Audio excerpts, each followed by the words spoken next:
This mic on the left-hand side. Go ahead. Hello, Dr. Zakir Naik. My name is Harris. I'm from Phoenix, Arizona, in the United States. I'm an entrepreneur and a marketing manager. Two of my friends in America have converted watching YouTube videos of you. One of them a Christian, one of them an atheist. One of my friends presented me with how to deal with an atheist DVD of yours, which I did watch. But that didn't answer my question. And I've asked this question to a lot of people with no satisfactory answers, a lot of intelligent people. Of all the scholars that I've ever watched on YouTube, in my opinion, you're the most rational, logical, easy to understand kind of scholar that I've ever come across in my life. And it is really important that this question is answered because I've never had a satisfactory answer for this question. My question is like a coin with two sides. The first side of it is this, and this is the question. I'm somewhere between an atheist and agnostic. I'm not sure where. God has created this entire universe, and the Quran speaks a lot about how it has taken so many days and mountains and this and that, and life is going to be a test and whatnot. My question is, way before God decided to create this entire universe, before he decided to put human beings, before he decided to send Prophet Muhammad or Adam and Eve, way before he even planned about doing any of this, he knew the end result of it. He knows in the end he will be disappointed by certain people and he will throw them in hellfire. He knows they will be burning. He knows they'll be tortured, and that is when they'll be repenting for what they've done. Way before he created the entire universe, he knows the outcome is gonna be bad. It may be good for certain people who are in heaven, but he knows that he can save those people from being in hell, way before he even decided to go ahead with the creation. Yet he decides to go ahead with it, with all his godly logic. Why would he want to do that? The question, if I can just put it in this manner, how can God be so sadistic that he would actually go ahead with a plan which he knows is going to end up in that manner? That's the first side of the coin. The second side of the coin is, for some reason, if I believe that, okay, God is almighty and he understands everything is great, God is great, why is God insisting in the Quran that look at the mountains, look at the protons, the electrons, this and that, everything is so synchronized, how amazing I am? Why is he forcing us to find his creation amazing when it is a piece of cake for God? I mean, he just had to say kun and it was done. Then why is it a big deal if God has made this entire universe which is so amazing? Because for God it's nothing.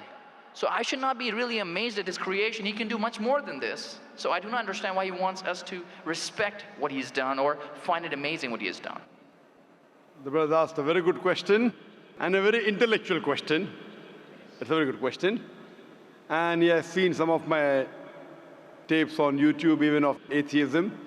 And this question that is troubling him, he hasn't got the answer to. The brother asked the question that Almighty God knows everything before he created the heaven and the earth, before he created human being. Even if one person goes to he could avoid that. Hell, he could have avoided that. I mean, he could avoid being disappointed. Of course. I'll reply. The brother said, even if one person goes to hell, it is as though God would be disappointed. Now, coming to your question, I started a school. And you may have heard Islamic International School. If a teacher takes an examination, if she is just, while she is giving the examination, she writes in the maths paper 2 plus 2 is equal to how much? The student in front of her or him, the teacher, writes 5. She can very well tell the student, change 5 to 4. Would it be just on the teacher during the test and examination to correct a student who's writing a wrong answer? Right, but if she has an option that the student doesn't need to do any of that and still No, I'm asking a simple question. I'm asking a simple question. The teacher has given the question paper. Right. All the students are informed about it. You're right. For that particular situation, For that particular situation, the teacher can tell, dear student, change 5 to 4. What will the other students think about? Unjust. But God can be just at the same time. He can create a completely different condition. He doesn't have to go ahead with that situation. He's not bound by any situation. Brother is saying Almighty God can create something which is perfect and will not make mistake, correct? That Right. God has already done. He created the angels. God Right. created the angels. The angel never go against any commandment of God. But human being is a better creation than angel. The angels have got no free will of their own. If you have heard my tapes, if you have not heard, I'll tell you now. The angels are a creation of Almighty God, but not the best creation. Almighty God created the human beings. The human beings have a free will to go against God or to follow God. If you have chosen to be a human being, if you disobey His commandments, you go to hell. If you obey His commandments, you're superior than the angel. Because the angel doesn't have a free will of his own, then he follows God. It's nothing great. The human beings are the better creation of Almighty God. Almighty God has given a free will. That's a different question that Almighty God knows. Because He has ilm-e-ghaib, He has knowledge of the future. He is more superior. So He has created such a creation which has a free will. The fault is of human being, not God. No, but God has created us with that fault, and He knows He can Not avoid fault, that. not fault. It's not fault, brother. It is free will. Why is He giving us a free will when He knows He's going to eventually put these many people in hell? Why is He doing something? That is a different creation. Like, would you want to create something which can think on its own, or would Why you want would to? someone so compassionate can That, also brother, be that's what sadistic I at the tell same you. time? What you want, God has already created an angel. I'm asking you, which is better? An angel following Almighty God or a human being following Almighty God? Which is better? For me, absolutely, if I get a second chance, I would want to be an angel. Why would I risk going to Second hell? chance, correct. That's why Almighty God says in Surah Araf, chapter number 7, verse number 172, Almighty God brought all the human beings from the loin of Adam and asked them, is there one God? All agreed. Almighty God says in Surah Hashar, chapter 59, verse number 21, if Almighty God revealed the Quran on the mountain would shudder down. Almighty God says in Surah Azab, chapter 33, verse number 72, it is the human beings who were fools who said we want to be human beings. You and I. You and I were fools. Now you cannot backtrack. Once you said you want to appear for the test, once you read the test paper. Nobody asked me. That's They what, asked Adam and Eve. No, brother. Quran says every human being was asked. And then it is washed off. This memory is washed off. If the memory is there, where is the test? Almighty God says in the Quran, do you want to be a human being? If you become a human being, you can become superior to an angel or can get inferior. If you don't want to become a human being, just pass. Even for argument's Brother, sake, even in that please let condition. me complete. You ask the question. All right, go If ahead. you Sorry. interject, how will I answer? Sure, go ahead. So Almighty God asked the human beings, and the Quran says, we human beings were fools, you and I both, were fools who opted for the test. Now, once you undergo a test, if you follow the commandment after free will, you be superior to an angel. If you disobey Allah, you become inferior to an angel. We wanted to pass with distinction, you and I. You and I. You told, I don't remember. Of course you will not remember. And even I don't remember. But I believe in the Quran. On the day of judgment, Almighty God says, not a single human being will object to the justice of Allah. That we'll come to know on the day of judgment. Only thing we'll say, please give us one more chance. Almighty God will say it's too late. Because if He wants to give you a new chance, even I'll have to come back in the world again. Again, everyone. So those who failed, He can't get only the failures. So the Quran says no one will ever object on the justice of Allah. They will request Allah, give us one more chance. Almighty God will say too late. Almighty God gives us chances in this world itself. You make a mistake, Allah gives you a chance to repent. You repent. Allah forgives you. Again you make a mistake. Once you die, it's only one. So as far as the first question is concerned, why did God create? Because it's a better creation. Any logical person, including you, has to agree that a person who has the free will is a better creation than a person who has no free will. Only your question you don't remember is perfectly right. When you die, when you're resurrected, that time you and I will meet. Then you will say, I remember.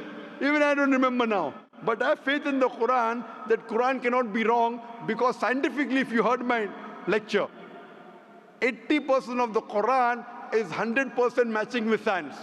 20% is ambiguous, neither right, neither wrong. So my logic says when 80% is 100% correct and not even 0.1% of the 20% is wrong, so my logic says even this 20% would be right. I'm a scientific person, I'm a logical person. So I believe in the statement of the Quran that we chose. If you wouldn't have chosen, you could have questioned God. Why did you make me a human being?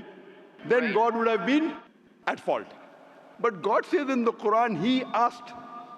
The mountains were afraid. Everything else was afraid. We human beings opted for this. But do you remember being asked? I don't remember being asked that Brother, question. if you heard my answer, even I don't remember. But if you remember, then where is the test? Imagine if a teacher teaches you something. Teacher teaches you something. Teacher gives you the book. The teacher has to take away the book for the test. If the teacher says, okay, take the book and answer, where is the test? Okay, but why? After the examination is over, you can go home and check or not. But even before the exam began, God knows the end Brother, result. listen to me. After the examination is over, can you go and check home or not in the textbook? Absolutely. But during the examination, can you check? No. So now the examination is going on, brother. Once it's over, you can check.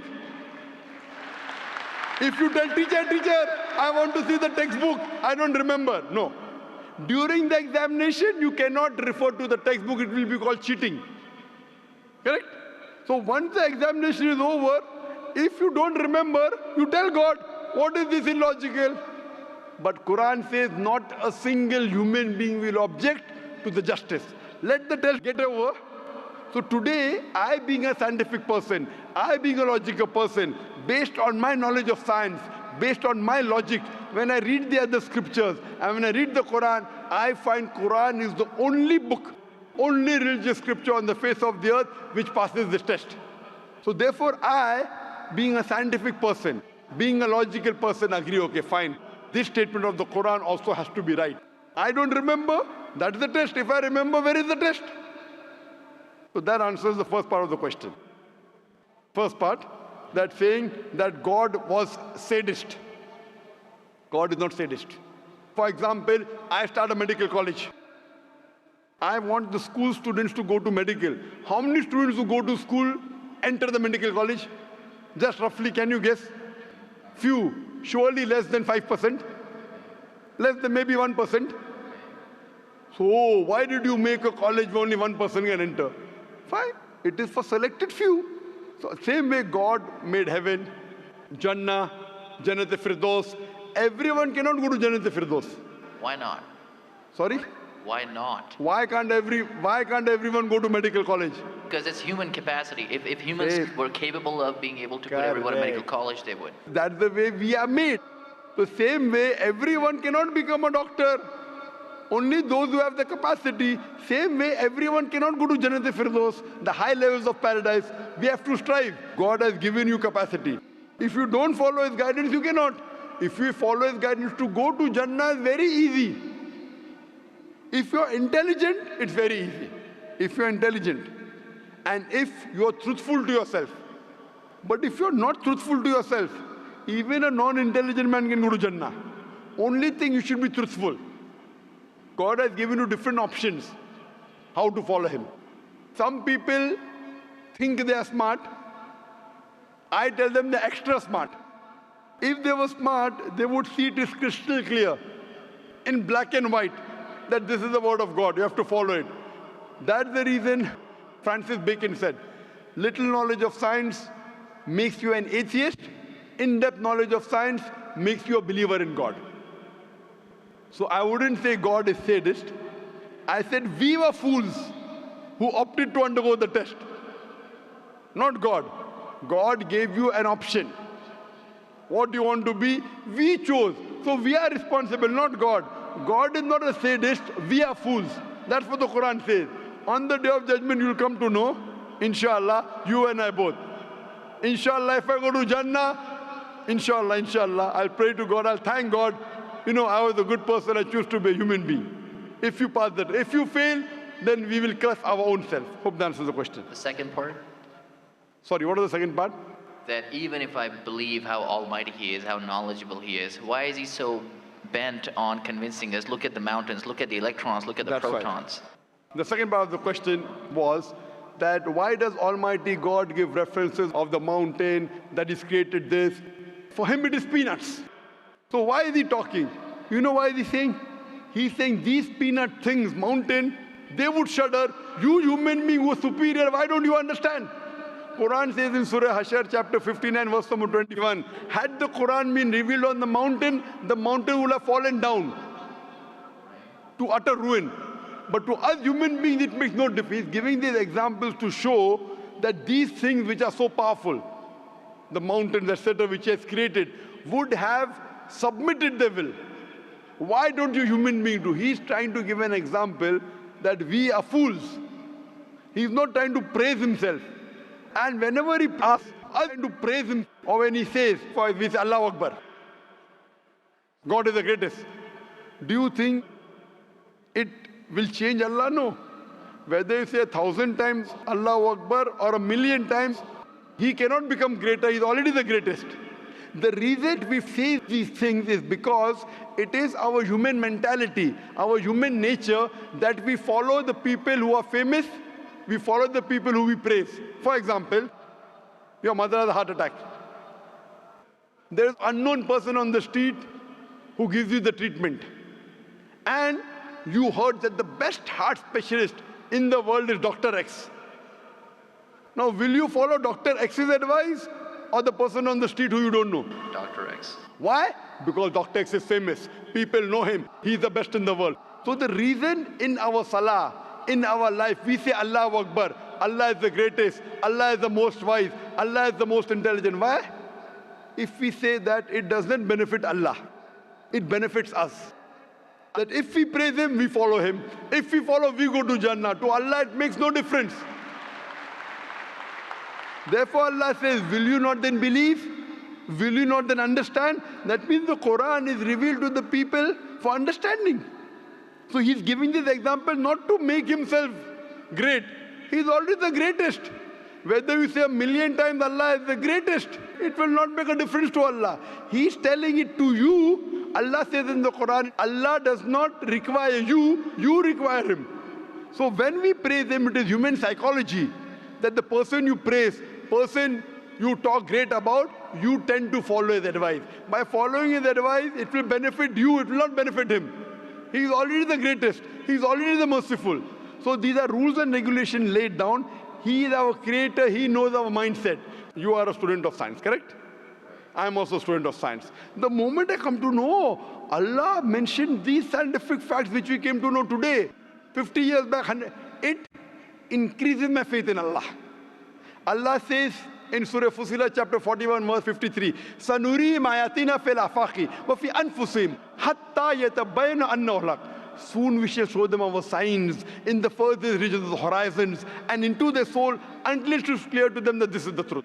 So Allah is giving these examples so that it benefits us. For Him, it makes no difference. It is benefiting us, so He is giving us a chance to follow Him so that we can go to heaven.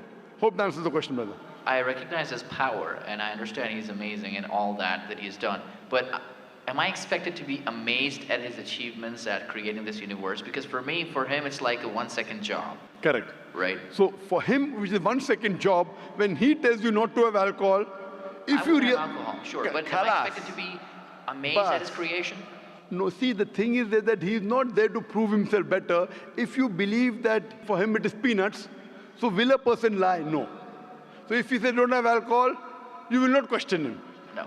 Don't have pork, you will not question Him. Yeah, but I'm not amazed at His creation because for Him it's nothing. Compared to us, it's amazing. For Him, it's nothing. Right. But compared to us, a person who can create the universe, when He tells me not to have alcohol, I immediately follow. Sure, I don't mind following Him, but do I have to be amazed at His creation, as is said in the Quran? See, as you asked me the question, should I be amazed at the creation? Right. I would say, if I believe human being is a better creation, then yes, I'm amazed, and then I say, Alhamdulillah, He has made me better than that. So if I'm amazed, He made the mountains, He made the stars, He made the sun, but He made Zakir Naik also. He made a human being. and we are the best of creation. So he gives these examples so that we realize what benefit he has given to us, all the favors he has given to us. Talking about the sands, talking about the protons, talking about the mountains. Finally, he says human beings are the best creation. So in comparison, we have to agree that our Creator has created this human body, the molecules, the DNA, the complex thing, which can never come by chance.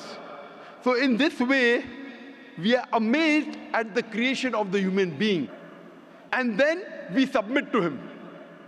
If we are not amazed, only by being amazed, we submit that he is our creator, he is worth worshipping. No one else can do that. This is so that we worship him and we pass the test and we go to paradise. Hope that answers the question. If Bill Gates gives me $100, should I be amazed that he has given me that money? I believe that the question has been answered, and unfortunately we are very constricted for time. You are welcome to come back tomorrow, inshallah. As with all of the brothers and sisters, we have come to the end of tonight's session, so please a very big thank you. Last. It said, if Bill Gates gives you $100, Should I be amazed? will you get amazed? Brother, the question is, why should Bill Gates give you $100?